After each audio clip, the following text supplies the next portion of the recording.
And now to education matters, where the former Vice President Atiku Abubakar has criticized the federal government's directive setting 18 years as the minimum age for admission to tertiary institutions, describing President Bola Tinubu's administration as behaving like a lost sailor at sea. Atiku expressed his views in a statement on his Facebook page, condemning the policy as an absurdity and disincentive to scholarship. The directive issued by the Minister of Education, Tahir Mamman, aligns with the 6334 education system and mandates that candidates under 18 years should not be admitted to tertiary institutions.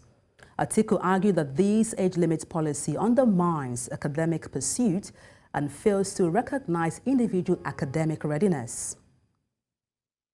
And to unpack this, we're joined by Executive Director, Not Too Young to Lead Initiative, and that's Elvis Akpobi. Good evening, glad to have you join me. Good evening, thanks for having me.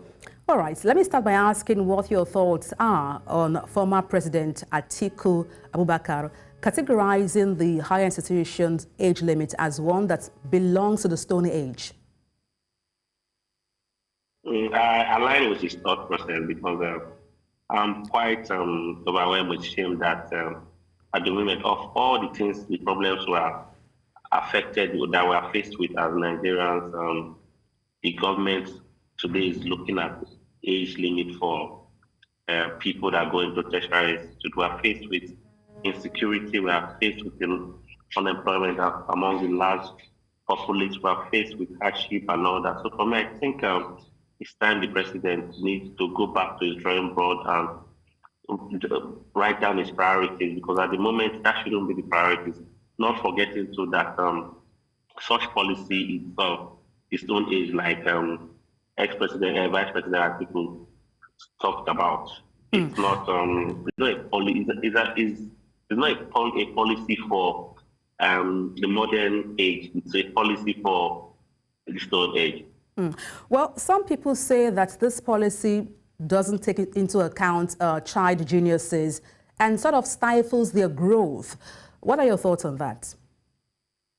Yeah, it does, because I like using myself to, as for example, as at primary 4, I was already very, very ready for primary 6 exam.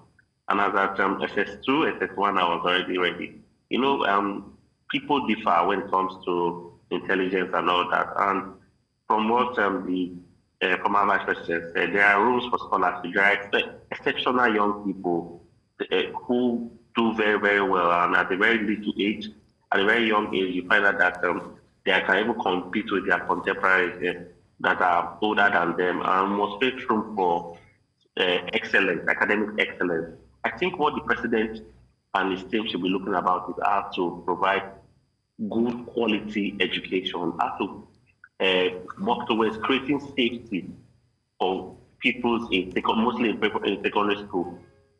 Just mostly because there are people at the moment who don't send their kids to school, mostly in the northern area of our country, just because of they're not sure that children will return back home. I think that should be the priority of this government, and not talking about age limit for pupils of secondary school.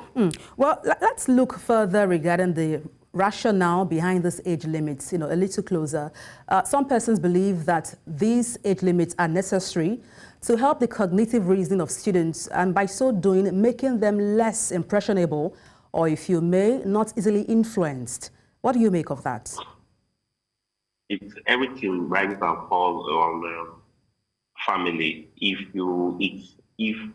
for a mother and a father that is keen in raising their children properly, it's always very, very difficult to influence these people. Mostly once you look closely on your children, on your words.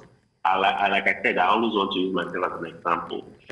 I have parents who, even from afar, when I'm doing something wrong, to an extent they know. So I think aside from criticizing government often, parents should know that they must play a pivotal role in raising people, raising their children, which will in turn, because their actions and inactions will in turn affect our society. So it has nothing to do with age. If you raise your child well, they won't be influenced.